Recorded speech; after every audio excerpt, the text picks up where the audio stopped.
Good morning students, welcome back to the online class. So students देखिए, previous class में हम अपना chapter 18 कर रहे थे, जिसकी कुछ एक्सरसाइज मैंने आपको होमवर्क में दी थी। आई होप आपने कंप्लीट कर ली होंगी। अब देखिए, लिखित का हम ख प्रश्न करेंगे। निम्नलिखित प्रश्नों के उत्तर दीजिए।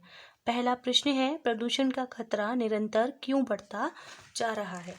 तो इसका आंसर देखिए, क्वेश्चन उतारेंगे, उसके बाद आंसर लिखेंगे। औद्योगिकरण के कारण आए दिन नए नए कारखानों की स्थापना की जा रही है। इनसे निकलने वाले धुएं के कारण वायुमंडल प्रदूषित हो रहा है। साथ ही मोटरों, रेलगाड़ियों आदि से निकलने वाले धुएं से भी पर्यावरण प्रदूषित हो रहा है। इसके कारण सांस लेने के लिए शुद्ध वायु का मिल पाना मुश्किल है। वायु के साथ साथ जल भी प्रदूषित हो गया है और प्रदूषण का खतरा निरंतर बढ़ता जा रहा है। ठीक है, अब देखिए क्वेश्चन नंबर 2, चिपको आंदोलन क्या है? इसका आंसर देखिए बुक में पेज नंबर 103 पर नीचे देखना है आपको। यहाँ नीचे ये पैराग्राफ है, चिपको आंदोलन, यहाँ से लिखना है आपको। चिपको आंदोलन इसका एक सजीव उदाहरण है। चिपको आंदोलन इसका हटाना है आपको। चिपको आंदोलन एक सजीव उदाहरण है। चिपको आंदोलन के अनुसार जैसे ही किसी व्यक्ति, किसी ठेकेदार के आदमी वृक्ष काटने आते हैं तो इस आंदोलन के कार्यकर्ता वृक्ष से चिपक जाते हैं और उसे काटने से बचा लेते हैं। यह आपका लॉन्ग क्वेश्चन का सेकेंड वाला आंसर। ओके, चलिए क्वेश्चन नंबर 3 देखिए, वायु प्रदूषण के क्या क्या कारण है, इसका क्या प्रभाव हो रहा है? तो इसका आंसर देखिए इसी पेज पर ऊपर यहाँ से ये पैराग्राफ। ठीक है, वायुमंडल के अन्य कई कारण भी हैं। अन्य कई कारण हैं, कल कारखाने धुआं उगल रहे हैं। वाहनों की निरंतर बढ़ती संख्या वायु को प्रदूषित कर रही है, जिसके कारण सांस के रोग निरंतर बढ़ रहे हैं। इसके अतिरिक्त कैंसर, हृदय रोग, रक्तचाप, दमा आदि विभिन्न रोग हो रहे हैं। ये है आपका लॉन्ग क्वेश्चन का थर्ड का आंसर। ठीक है, अब देखिए क्वेश्चन नंबर 4,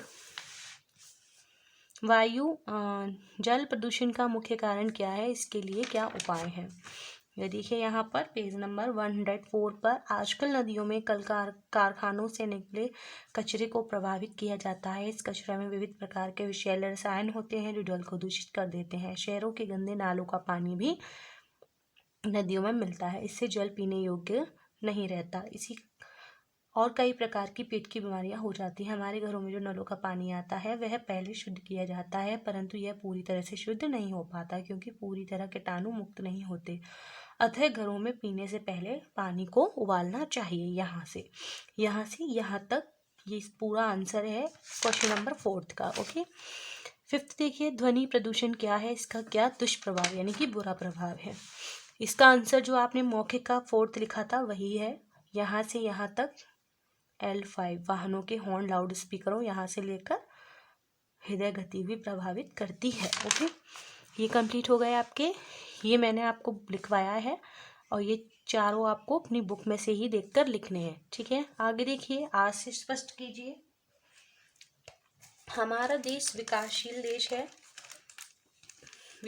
है और औद्योगिकरण की दिशा में तेजी से बढ़ रहा है। तो इसका देखिए यहाँ से लिखना है आपको।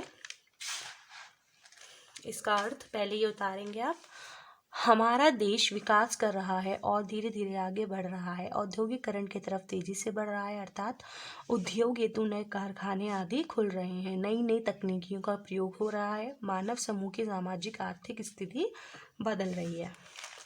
अब सेकेंड वाला है, पृथ्वी पर जीवन प्रकृति संतुलन से ही संभव है, यानी कि पृथ्वी पर जीवन के अस्तित्व को बनाए रखने को प्रकृति का संतुलन होना आवश्यक है। इसके लिए सभी को इस ओर गंभीर होना होगा और अपने देश की पुरानी संस्कृति, वन और जीव को बचाए रखना होगा।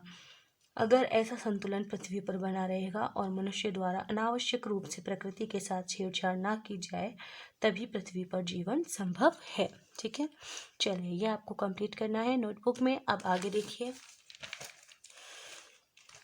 भाषा और व्याकरण। वचन बदलिए, आपको इन शब्दों के वचन बदलने हैं। ये बहुवचन में दिए हैं, इनको एक वचन में लिखना है। जैसे पत्तियां पत्ती, वनस्पतियां वनस्पति, आवश्यकताएं आवश्यकता, वृक्षों वृक्ष। अब देखिए ख उपसर्ग या प्रत्यय लगाकर नए शब्द बनाइए। जैसे शत्रु शत्रुता, विष विषैला, अवश्य आवश्यकता और स्वस्थ स्वास्थ्य। ठीक है, तो ये चैप्टर आपका यहाँ कंप्लीट होता है। हम नेक्स्ट टाइम मिलते हैं न्यू चैप्टर के साथ। Till then bye bye.